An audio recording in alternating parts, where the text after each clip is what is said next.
അടിസ്ഥാന ശാസ്ത്രം പാഠപുസ്തകത്തിലെ വിളയിക്കാം നൂറുമേനി എന്ന പാഠഭാഗവുമായി ബന്ധപ്പെട്ട് വീട്ടുതൊടികളിലെ സസ്യവൈവിധ്യത്തെ മനസ്സിലാക്കാനുള്ള ചില പ്രവർത്തനങ്ങളുണ്ടായിരുന്നു.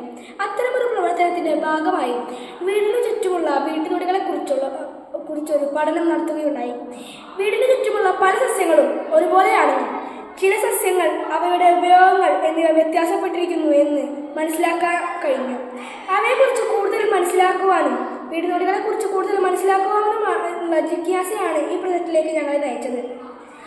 പഴയകാലത്തെ ഗ്രാമീണ ജീവിതത്തിൽ വീട്ടുതൊടികൾക്ക് ഏറെ പ്രാധാന്യമുണ്ടായിരുന്നു എന്നാണ് പ്രായമുള്ളവരോട് സംസാരിച്ചപ്പോൾ ഞങ്ങൾക്ക് മനസ്സിലായത്. നിത്യേനയുള്ള ഭക്ഷണ വിഭവങ്ങളിൽ അരി ഒഴികെയുള്ള വലിയൊരു ഭാഗം വീട്ടുതൊടികളിൽ നിന്നുള്ള വിളകളായിരുന്നു. അലോപ്പതി മരുന്നുകളുടെ പ്രചാരം കുറഞ്ഞിരുന്ന കാലത്ത് സാധാരണ രോഗങ്ങൾക്കും മരുന്നുകൾക്കെല്ലാം ആശ്രയിച്ചിരുന്നത് സ്വന്തം വീടുകളിലെ ഔഷധ സസ്യങ്ങളായിരുന്നു. അതിരുകളിൽ വേലികളും വേലിയിൽ വളർത്തുന്ന പ്രത്യേക ചെടികളും ഉണ്ടായിരുന്നു. ഒരു മുതൽക്കൂട്ട് എന്ന നിലയ്ക്ക് തടിക്ക് വിലയുള്ള മരങ്ങളും വീട്ടുതൊടികളിൽ വളർത്തിയിരുന്നു.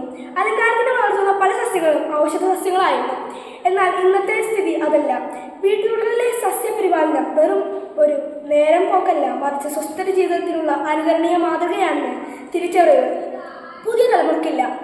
എവിടെ നിന്നൊക്കെയോ കൊണ്ടുവന്ന് നട്ടുപിടിപ്പിച്ച അലങ്കാര സസ്യങ്ങളാണ് തൊടി നിറയെ എന്നാണ് ഞങ്ങൾക്ക് അറിയാൻ കഴിഞ്ഞത്. വീട്ടുതൊടികളെക്കുറിച്ചുള്ള അന്വേഷണത്തിന്റെ ഭാഗമായി ടീച്ചർ പരിചയപ്പെടുത്തിയ വനവകുപ്പ് ഉദ്യോഗസ്ഥൻ ശ്രീ വാസുദേവൻ സാറുമായി ഒരു അന്വേഷണം നടത്തി.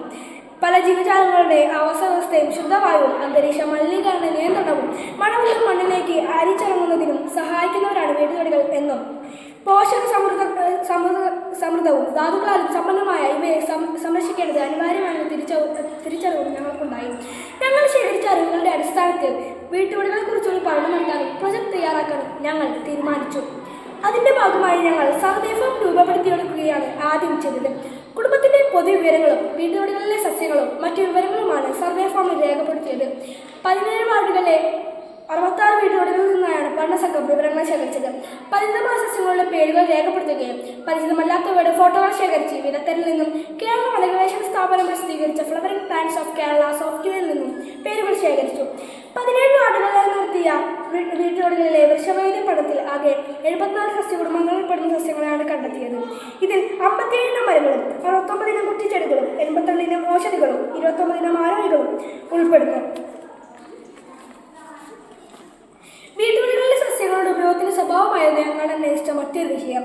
സർവേയിൽ കണ്ടെത്തിയ ആകെ 237 സസ്യങ്ങൾ ഭക്ഷണാവശ്യത്തിനും ഔഷധാവശ്യത്തിനും അലങ്കാരത്തിനും മരത്തടി ആവശ്യങ്ങൾക്കും ജൈവവിലയ്ക്കും മറ്റുപയോഗങ്ങൾക്കുമായി ഉപയോഗിക്കുന്നു എന്ന് ഞങ്ങൾ കണ്ടെത്തി.